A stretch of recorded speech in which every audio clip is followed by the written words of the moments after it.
গায়ক অরিজিৎ সিং এর বিস্ফোরক পোস্ট সোশ্যাল মিডিয়ায়। আর প্লেব্যাক করবেন না অরিজিৎ, প্লেব্যাক গায়ক হিসাবে আর গাইবেন না গান তিনি। সোশ্যাল মিডিয়ায় জানালেন এই তার সিদ্ধান্ত। ধন্যবাদ জানালেন তার অনুরাগীদের। আনন্দপুরের কাছে নাজিরাবাদের গোডাউনে আগুন লাগার 2 দিন কেটে গিয়েছে, এখনো খোঁজ নেই অনেকের। আর এর মধ্যে গোডাউনে পড়ে থাকতে দেখা গেল পোড়া হাড়ের টুকরো। এগুলো কাদের তা জানতে ভরসা ডিএনএ পরীক্ষা। সবে মাত্র রোজগার করতে পারছে, বাড়ির অবস্থাও খুব ভালো নয়। ওখানে শুধু অগ্নিকাণ্ড হয়নি, ওর ফ্যামিলিতেও একটা বিরাট অগ্নিকাণ্ড ঘটে গেছে। 12টা 1টার সময় ফোন করেছে, জেঠিমা আমি বাড়ি যাচ্ছি, তোমার দিকে নিয়ে মেলায় যাবো। বলো এরপরও কোনো ঠিক থাকতে পারে। হাই কি হলো, ধিকি ধিকি আগুনের আজ, বাতাসে পোড়া গন্ধ, ইতি উতি ছড়িয়ে পোড়া হাড়গোড়ের টুকরো, পকেট ফায়ার বোঝানোর মরিয়া চেষ্টা। আনন্দপুরের কাছে নাজিরাবাদের গোডাউনে আগুন লাগার পর কাটতে চলল 2 দিন। মঙ্গলবার সকালেও দেখা গেল এই ছবি। কার্যত ধ্বংসস্তূপে পরিণত হয়েছে গোটা কারখানা চত্বর। একেবারে মৃত্যুপুরী আনন্দপুরের নাজিরাবাদ। একাধিক মানুষ এখনো পর্যন্ত নিখোঁজ। এই গোডাউনেই কিন্তু তারা কাজ করতেন এবং পরিবারের সদস্যদেরকে অনেকে ফোন করেও বলেছিলেন তাদের কিন্তু কোনো বাঁচার সম্ভাবনা নেই। পরিবারের সদস্যরা যেটা এসে বলছেন যে দরজা বাইরে থেকে বন্ধ অবস্থায় ছিল, তালা বন্ধ, দমকল এসে সেই তালা ভেঙে ভেতরে প্রবেশ করে। সেই ছবি দেখাবো।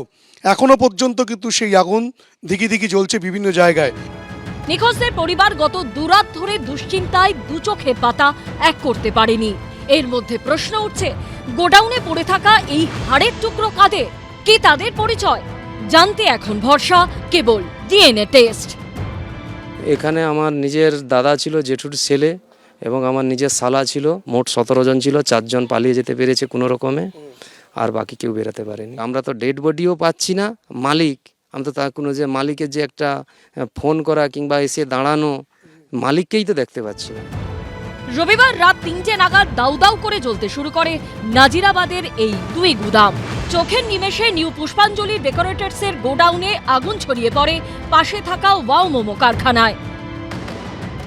এই অংশে যারা যারা কাজ করতেন তারা থাকতেন, তেমনটাই অনুমান করা হচ্ছে দমকল এবং পুলিশের পক্ষ থেকে। দেখতে পাচ্ছ এই দৃশ্য, এবং এইটা সেই অংশ গুদামের যেখানে আগুন লাগনি।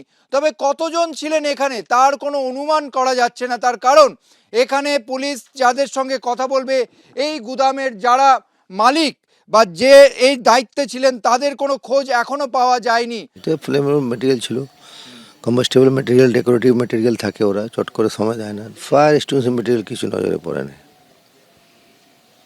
ভিতরে আমি যাইনি, কিন্তু এই সাইডে কিছু নেই। এই জায়গাটার বলছি না, এই জায়গায় কোনো না কোনো কিছু নেই ফায়ার এক্সটিংগুইশিং ম্যাটেরিয়াল। যদি ফায়ার সেফটি মেজার্স এক্সিট থাকলে বেটার হতো। রবিবার গভীর রাতে আগুন লাগে, আর মঙ্গলবার সকালে ঘটনাস্থলে পৌঁছন দমকল মন্ত্রী সুজিত বসু প্রায় 30 ঘন্টা পর। এই জায়গাটা একটা যৌতুকগৃহের মতো। আমরা যা দেখলাম যে ফায়ারের প্রোটেকশনের জন্য যে সমস্ত জিনিস থাকা দরকার সেগুলো আমরা দেখিনি।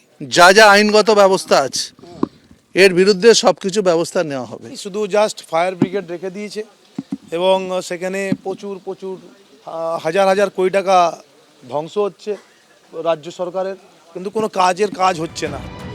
মন্ত্রীর গাড়ি ঢুকতে দেখে গাড়ির সামনে ঝান্ডা হাতে বিক্ষোভ দেখাতে শুরু করেন বিজেপি কর্মী সমর্থকরা। সুজিত বসু ঘটনাস্থল থেকে বেরিয়ে যাবার পর পাল্টা স্লোগান দিতে শুরু করেন তৃণমূলের কর্মী সমর্থকরা। পরে বিক্ষোভ দেখায় কংগ্রেসও।